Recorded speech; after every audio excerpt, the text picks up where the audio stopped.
I'm Ginny Gilliam. I'm the President and CEO of the Coeur d'Alene Area Economic Development Corporation. Legally, we are still Jobs Plus. We didn't change that. The reason we changed it is because every time I went anywhere, they thought we were an employment agency because it had the Jobs Plus. So the Coeur d'Alene, the cachet that goes with the name, of course, Economic Development Corporation is no. So that's who I am. And our objective, of course, is to either recruit companies into the community or help existing companies expand. We're all about the job creation part, okay? So we have been extremely busy, and we seem to continue to get busy. We thought there was 2 brutal months in 2020 where we didn't get too many phone calls, and then mid-May hit, and it has not stopped. And we were busy before, January, February. There was just like a March, April, and a half of May, and then it has continued. And you heard from Glenn and everybody else that the growth projections are good. So what I really want to say is housing. They are now asking me about housing in the same breath that they're asking me about operations, incentives, as well as infrastructure. Usually it's infrastructure, operations, and housing, and all that stuff come up later on in the discussion. So when you guys do your comprehensive planning, make sure that you allow for the variations in housing so that we have the capacity to house all the workforce that's coming. So the median household income in the area is 50 to 54,000. Median family income is 74,200, which means that people really can only afford homes that are under $400,000. Okay, and you all know what's happening in construction and the cost of supplies. So in order for them to be able to, and I think we have developers that are interested in building under 400 to accommodate the workforce, but it also means that the cities have to be able to allow them to build the variety of homes that they can under that 400,000 mark. If we don't have businesses here, if we don't have the workforce, it'll throw the economic development balance out of our community, and we will not continue to grow because we won't have any young people that are gonna be in the area. So I'm gonna keep it that short. I wanna tell you guys that we have, last year, we had 245 in workforce. This is direct work coming from the 5 companies that we recruited into the area. Kentworth announced, you guys heard that. It's actually, we call that project Drive 1, 2, and 3 because it's an economic development entity, and as a community, we get a hat trick if we get all 3 of them, okay? So, hockey, sorry. Triple, baseball, whichever way you wanna look at it. And we also have Metal Quest. It's a smaller company with about 30 to 35 people. They've hired 10 to 12. They're looking for another 20.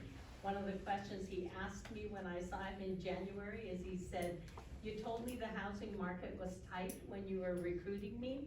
Now I cannot find a house for any of our workforce."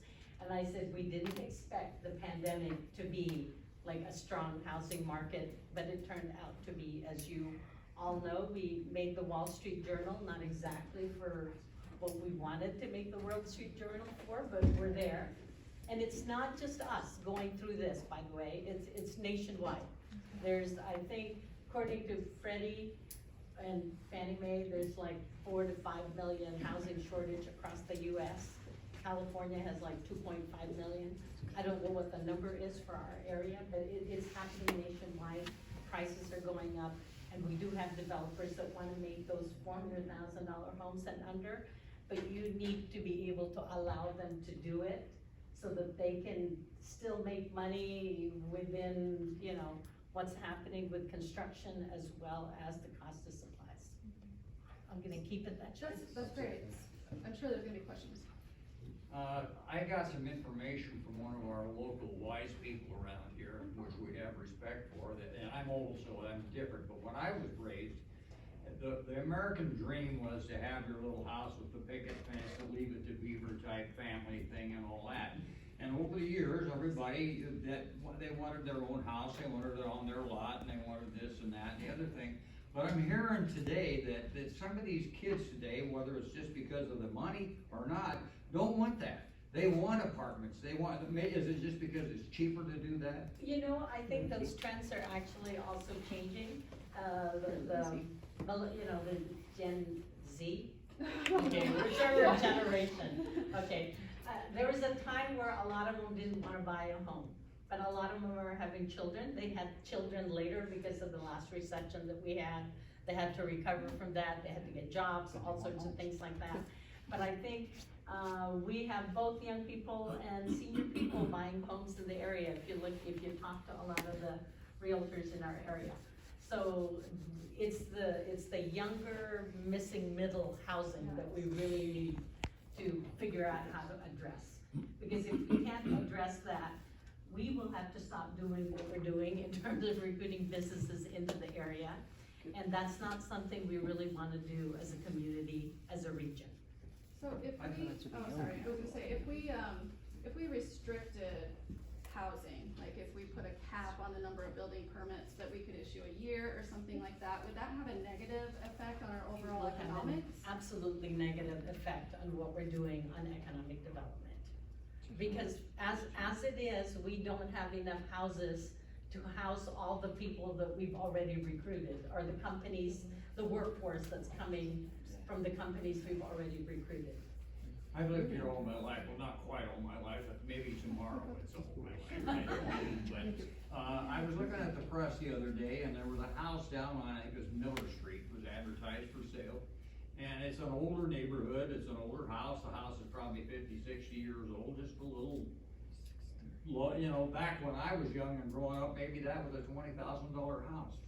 $700,000 they want for that Yes. thing now. How in the heck can anybody that works for a living around here pay that kind of money They for can't. a starter home? That's the point, they can't afford 700,000. So doctors, we can't get doctors here because doctors can't afford Correct. homes. Even the hospital And that's- has a hard time recruiting. And the problem, and so Mary, I'm gonna put you on the spot, cause it's not just your development, but I don't know what you paid for your house, but I know what the neighbors paid for their house, and I know what they sold it for in a year.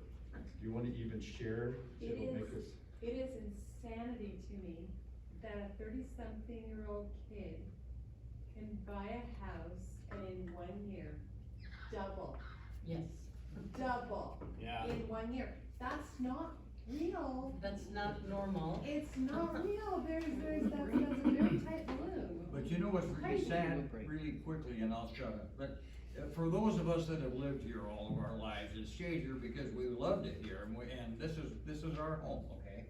So we bought a house years ago, we did, and our house, we still live in it today, and we paid $18,000 for it on 6 cents of an acre and all that, and it's been paid for forever. And people say, well, think what that place is worth today. Well, it doesn't matter It doesn't matter what to it's me worth, cause either. I'm gonna die there, so what the heck do I care? Me too. And the only person that's happy about it is the tax assessor. And the tax assessor in Kootenai County, we've been to Boise many times over the years bitching about this, trying to get some breaks for people, but Boise doesn't care. That's Thanks, but we were talking about, just, and then Roger, but I'm gonna use Mary's home as for Hayden, because that was the $400,000 house. And it was just sold for 7.5. And it doesn't have a basement, and that's the part that we've gotta struggle with, so the supply and demand. And if the demand exceeds the supply, we can't just stop at some point, because then we're playing a game that none of us wanna play. Yeah, Roger. it actually, it makes it worse if we cap what we're gonna do, because we're already behind right now. So if we cap what we're going to approve for the next even 2-3 years, we're going to be severely behind if we do that for the next 2 to 3 years. So this is something that Rachel's team put together for us, because we hear a lot that, generally from some older people, that, you know, the young people, they should just save and buy their house like we did, right? Like, I had to do it, they should have to do it too, and this just shows, like, how different the game is today. It's not the same world, and so if we're not providing a variety of different opportunities for people, then, I mean, it's just not the same game. No, it isn't. See, whoever, So my question is, when you're recruiting businesses, correct, are those businesses anticipating that they're going to find their workforce that is already local here? Or that they're going to bring them in? So here's the thing, our unemployment is at 3.8. They want to hire, and we encourage them to hire locally, but at 3.8 unemployment, and we were at 2.6 before the pandemic, that's, even if you employ all 3.8%, that's not a whole lot of people, okay? And usually you don't wanna employ the last 2%. because- Right, they're Well, unemployed yeah. for a reason. Usually there's the last 4%, you don't wanna, you know, but so they will have to bring people into the area. Well, my bigger concern is for the kids that have grown up here or have moved in with their parents and they want to stay close, to make sure that they find jobs. We absolutely always importing encourage them to workers. hire locally first. And so that's one of the reasons we partner so closely with education, so that they will have the training that they need for the jobs that we're bringing into the area. And we are trying to, we're actually doing pretty good as far as getting that aligned. So we're making sure that the NIC or University of Idaho are teaching or providing the technical training for the particular jobs that we're after. For instance, in our area, it's a lot of advanced manufacturing, transportation and distribution, and we're starting to get a lot of professional services. So we're trying to make sure that that training continues in the area. So locally, all the kids that are here can go get that training when, well, some of the jobs are already here, they qualify and they will get hired. Back to the limit that you had mentioned, if we were going to limit a certain amount, wouldn't that actually make it more exclusive? So therefore, the people that are interested in buying those homes are gonna be the people, or the only people that could buy those homes are gonna be the people that have the money. And that would raise that 400, you were saying they would need to be at least under 400, that would probably turn it to $600,000 if we were. If we were to limit the Limiting number it. of building permits, for instance. It would be like creating a country club for people that are moving into our. Why, like I said, we're already behind on the numbers. So if we limit it, we're just gonna get further behind. But why do we want to create a country club? I don't, Because that's we're what gonna- that's what I'm questioning. No, Yeah. that's not what we wanna do, because the businesses are coming, because we are a good place to do business. We have the transportation logistics that they want. We're not that far from Seattle, we're not that far from the ports. We have good operations in Idaho and all the different things that, sometimes they tell me why they're coming. I don't have to sell what it is that we provide here. So we definitely need to be able to at least meet current demand. And then because they keep coming, like I said, we have these, we have Project Drive 1, 2, and 3. Out of the 5 that I mentioned to you guys, 1 is announced, and Kenworth is also announced. It's 245 jobs. Only 12 in one and none in the other one has been hired. And there's 3 of those businesses that are once ready to sign paperwork, 2 are doing due diligence. When they all get done doing all of that, we need 245, at least 245 more homes. Because even if they hire from somebody that's already here, at one point, we're gonna have to bring new people into the area to backfill wherever they hired from. The only reason why I said it the way that I said it was because I know that at one point this was brought to Post Falls and Rathdrum, where there are people out there that believe that that's a really good idea. And I feel, this is my opinion, that they don't know what they're talking about, and that they're very uneducated. And I think it's important that in a recorded session, that those people can hear Yes. what we're saying right now. So, thank you. Oh, you're welcome. Do you think that neighborhoods of tiny homes would be helpful, so that people had other options of getting into a home? Or would it be better to have, apartments, condos? Or I should there think be that's mixture? one of the things that has to happen I think sometimes the market will dictate that. As much as everybody wants to have their 2,000 square foot, 3-bedroom, 2-bath, or maybe I said that backwards, home with a yard, an eighth of an acre yard. It's not, at the moment, with current prices, it's not realistic for a young family to own that. So whatever the variety is that we need to offer, whether it's condos, townhouses, smaller homes, duplexes, whatever it is, I think the market will dictate. So if I had a young family, okay, and I wanted to own my own place, but I can't buy a singles family, I would go buy a condo or a townhouse, build equity, and then maybe in whatever, okay, you move to your single family home. Yeah, but then we have infrastructure issues and traffic issues and Right. school issues. I understand and- that. Right, I mean, so. It's all connected, which is why you're doing a comprehensive planning. It's still not easy. Yeah, Roger, it's did you not have a easy. comment? Like 20 I minutes read ago? somewhere where over 50% of the people moving here are retired.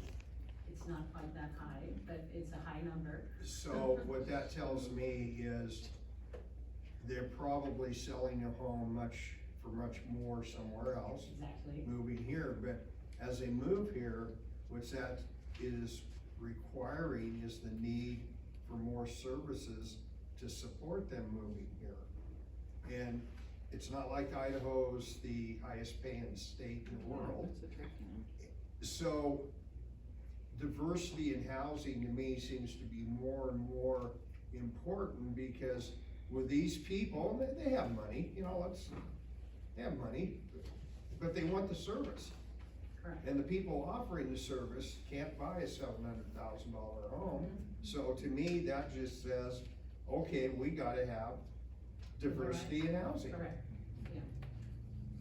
And also, because the builders still have to make money, and so there has to be a variety of designs and types that they need to be able to make in order to still make money at the cost of construction right now, because of the workforce, as well as the the cost of supplies. So whatever variety you all discuss to do, I just wanna make sure you're thinking and keeping in mind that we do need homes under $400,000. We're always fighting to make sure that the wages continue to grow for the companies. We actually work very hard to recruit companies that pay much better. So that's one of the reasons that median household keeps going up. We're pushing companies to come here that pay higher wages, and before we offer any incentives, they have to at least match our median household income. So the higher that gets, the more we drive those wages in order to enable to have everybody to have a better quality of life in the area. Okay? Go ahead, Mary. I hear the message, you gotta grow, you gotta produce, you gotta get more.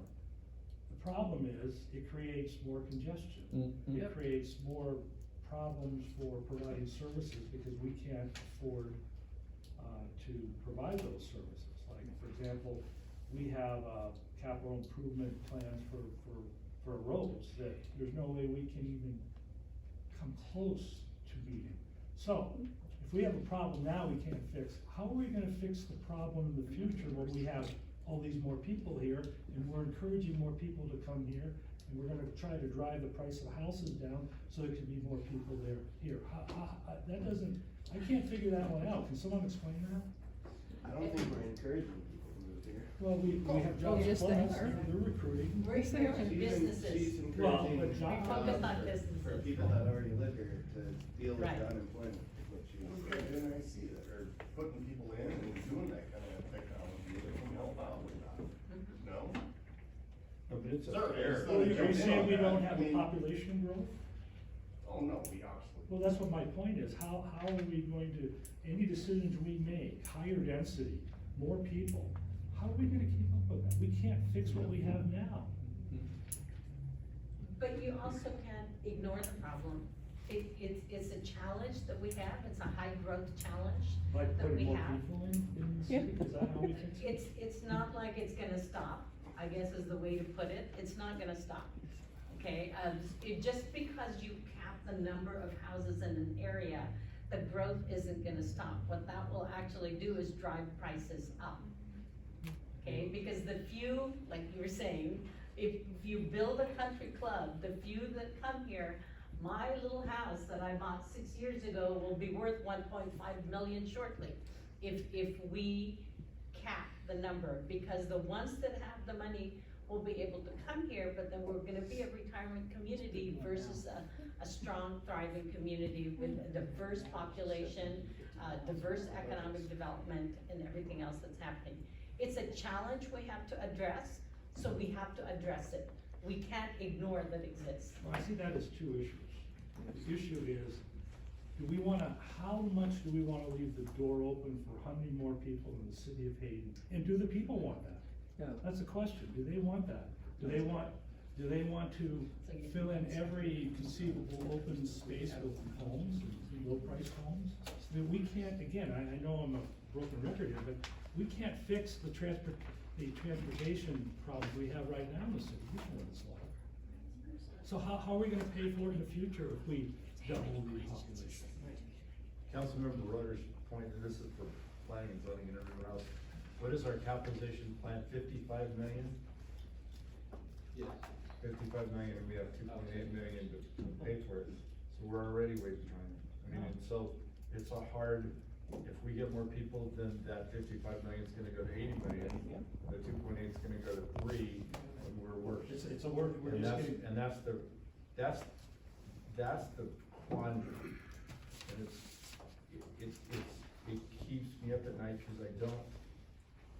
I mean, the constraints are gonna still be constraints, sewer's gonna be constrained, schools are gonna be constrained, traffic is gonna be constrained to some level. But then we're gonna make a decision from a planning standpoint, is Hutter coming?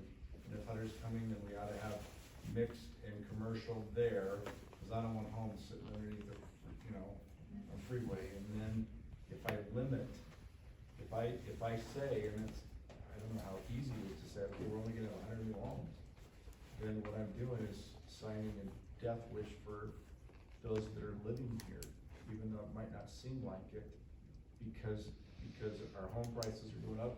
Where do we move to? What services do we have? It's just a really hard, this is a hard one, guys. This isn't easy stuff. And I'm not saying limiting it, I think my thought would be, instead of going into greater density, let's go into less density. And build more miles of road when we already don't have. See, enough. that's the Well, problem. we have more houses, and we have more people. But that's incorrect, because you're gonna have the roads, as you said, are not gonna be 5 lane, they'll be 3 lane, so it's less to take care of. Right. Sewer, you say, oh, well, we're only gonna have so many square footage of people on the sewer, well, sewer rates can be raised. It's not a tax where we're limited, and they say, you can only raise by this amount. If a sewer, if it's not paying for itself, you can raise the rates, it's not, you have to go to a vote of people to raise those rates. So it does pay for itself, you have less people in the homes, you have less people on the roads, you have less kids in the schools. The people that already are here are not seeing more congestion on the roads. So Hayden there's diversity in towns also in what their vision for growth is. You know, Post Falls has a high tax rate, they can stuff as many homes as possible on a lot, because they get more money from them. We have a low tax rate, we lose money on homes if we build more homes. So I think it goes back to your argument that maybe we should have, our lots are bigger, we have the missing middle around the arterials that can handle the traffic, but the rest of the lots are smaller, so you're not dumping more and more people into the home, into the schools and the roads. And I mean, and it goes back to, you say it's a country club, but you're also taking care of the people that are already here, not penalizing them for future growth. And that's a key, and it's almost like, You tell me to shut up, or you No, just acknowledge it? no, I feel bad that it's almost like Coeur d'Alene's gonna do what Coeur d'Alene's gonna do. Yeah, Post Falls. Post Falls is gonna do, and Rafton, I mean, we haven't ever asked anybody to annex. And is that, can I say land grabbing, is that, we don't. And so maybe those options can exist where if we have less density, it would be great to be able to do an economic evaluation, because we're not locked in to say, okay, if in fact we have this monitor and we have less density, what's it gonna do to schools, traffic, sewer, and is that where we want to go? And does that benefit, what will that do then to the price of housing? But if the price of housing increases a little bit, I mean, I wish I could have that tool to be able to use. What are the other financial benefits associated with that? One being that my grandkids, or the kids have to live in Coeur d'Alene. or post walls or house or. One thing that has